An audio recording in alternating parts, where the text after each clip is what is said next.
já cumpriu mais ou menos toda a expectativa que eu e nós temos, né, como autoentusiastas, de fazer várias coisas com ele. Viajar, estradas boas, variadas. Agora estamos andando num pedaço de estrada de terra também. Rodar com ele em variadas situações urbanas, com muito trânsito, com pouco trânsito. Carro carregado, carro não. E é isso que a gente considera adequado nesse teste de 30 dias. Estamos aqui com o Alberto Trivelato, da Suspentécnica. Ele vai ajudar a gente mostrando os segredos do Jetta Highline que está passando nesses 30 dias com a gente. E aí, Alberto? Tudo bem, Roberto? Beleza. Olá a todos os leitores. Vamos lá dar uma passada geral nas entranhas do Jetta e tecer algum tipo de comentário sobre o carro. Okay, vamos lá. Vamos analisar na parte de suspensão, onde as peças de suspensão são estampadas de aço e não de alumínio, são robustas, mais leves. A chapa não é exagerada na sua espessura, mas o formato dela traz bastante resistência. Alinhado a uma manga de eixo robusta, a gente de imediato diz que o carro é um carro resistente para nossas condições, para andar na nossa buraqueira. Apesar de ter um perfil de pneu relativamente baixo, e é um conjunto muito feliz. Eu gosto muito do Jetta, é um carro de um handling muito moderno, uma direção fiel, né?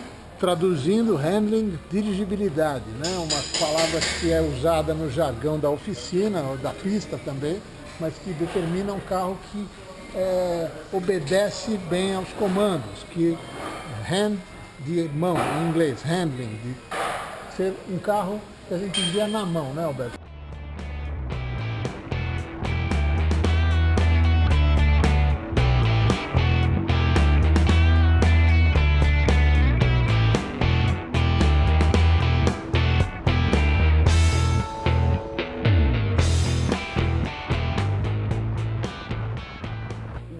O carro no piso, mesmo um asfalto de boa qualidade, ele traz um ruído para dentro do carro que seria mais agradável se não existisse. Em contrapartida, ele proporciona uma estabilidade, uma segurança em mudança de trajetória, em direção, que com outra rodagem, quem sabe, não fosse tão eficiente, né? Outra coisa que eu lembro também que você comentou no passado é aquilo que diz respeito às opções da engenharia da Volkswagen de usar os elementos elásticos que fixam bandeja ao agregado, à estrutura do carro, optando por uma maciez maior, e que nesse carro não acontece, é isso mesmo?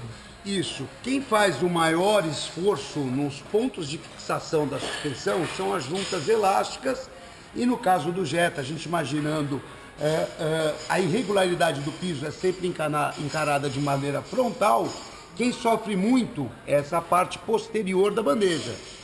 A bucha que nós temos aqui, apesar de ela ser ventilada entre a parte cylinder block dela, a parte de borracha, ela tem até um pequeno vazado, mas a dimensão dela é relativamente pequena. Isso é para que o carro tenha pouca alteração na sua geometria, ele tem pouca absorção de movimento da roda, em contrapartida ganha-se em dirigibilidade. O handling do carro, a direção do carro é mais fiel ao uso, né? É uma opção de construção. Faz com que o conjunto do Jetta seja um carro jovem, com perfil esportivo. É um lobo em pele de cordeiro. Apesar de ele ter um aspecto sedanzão, ele é um carro muito, muito eficiente. O Alberto falou sobre uma bucha de suspensão ventilada. Nós vamos mostrar agora o que é isso. A bucha de suspensão, ela tem a parte externa metálica, interna metálica, e quem absorve um pedaço da irregularidade é a borracha. No caso do Jetta, apesar de ele ter esse pequeno espaço vazado, assim mesmo a dimensão dela é pequena, o movimento dela é muito pequenininho, e isso coopera para que a direção tenha um resultado esportivo. que a alteração da posição das rodas seja pequeno. E essa daqui é uma... Essa é a bucha na parte anterior da bandeja, e ela não tem... Ela foi projetada para que tenha menos movimento na sua ancoragem, menos movimento do que a posterior. E aí isso torna... Essa é uma bucha clássica. Um carro que tem uma direção precisa, né? Mas que a contrapartida é que ele fica um pouco gera áspero. Algum tipo de aspereza. Claro. Então, junta uma carga de mole e amortecedor eficiente para conviver com o trem motor dele. Pontos de fixação da suspensão com pequenos movimentos.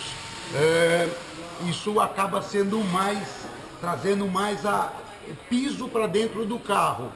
Com um pneu de perfil baixo, ele tem pouca absorção na banda lateral do pneu. Tudo isso a gente ganha em esportividade, ganha em eficiência de direção, a gente sente melhor o comportamento do carro. Em contrapartida, perde em conforto. Claro.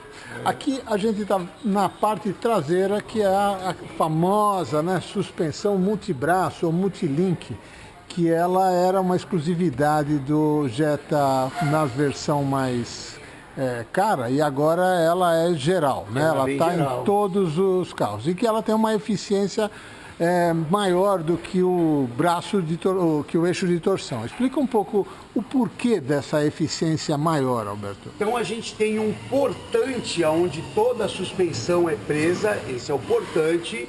As partes que se movimentam no movimento da suspensão, no shake que a gente chama, acabam por não interferir na geometria. O aspecto também de ela ser multilink faz com que a suspensão seja independente. O movimento de um lado não altera do outro. No caso do eixo torsional, a gente no fundo está transferindo o movimento de um lado para o outro. Então aqui é uma analogia de suspensão tida como mais evoluída, inclusive mais cara que o eixo torsional, e traz ao Jetta um conjunto super eficiente, tem a ver com o carro pedia isso. Quando ele tinha o torsional não era ruim, mas a gente nota uma nítida evolução na performance do carro com a suspensão multilink. Legal. E aí você fala que ela é mais cara, e evidentemente ela é mais cara, inclusive porque ela tem mais componentes, né? Um eixo de torção é simplesmente uma barra. Simplesmente não, tem um monte de engenharia para fazer um bom eixo de torção, né? Mas isso daqui a gente percebe que realmente é uma coisa que talvez o engenheiro fica muito mais satisfeito de elaborar, de fazer, de desenhar, porque o resultado evidentemente é melhor, né? Sem dúvida. A gente tem leitores de altura no carro, a gente tem isso tanto na frente quanto atrás. Ele trabalha tanto no aspecto de alinhamento do farol, quanto auxilia na correção eletrônica do carro, onde ele lê o rolling do carro.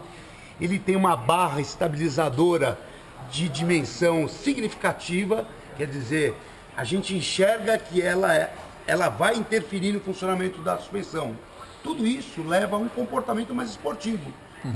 Um carro moderno, né? Como a gente tem no Jetta. E com 200 cavalos, né? Não podemos esquecer disso, que não é um absurdo de potência, mas também não é pouco, né? São 200 cavalos, uma boa relação de peso-potência, auxiliado por um câmbio moderno, eficiente, rápido, por um carro de direção rápida. É um conjunto feliz, é um carro moderno, onde ele privilegia a performance e não necessariamente o conforto, apesar de ter todo o conforto. É que existem outras situações.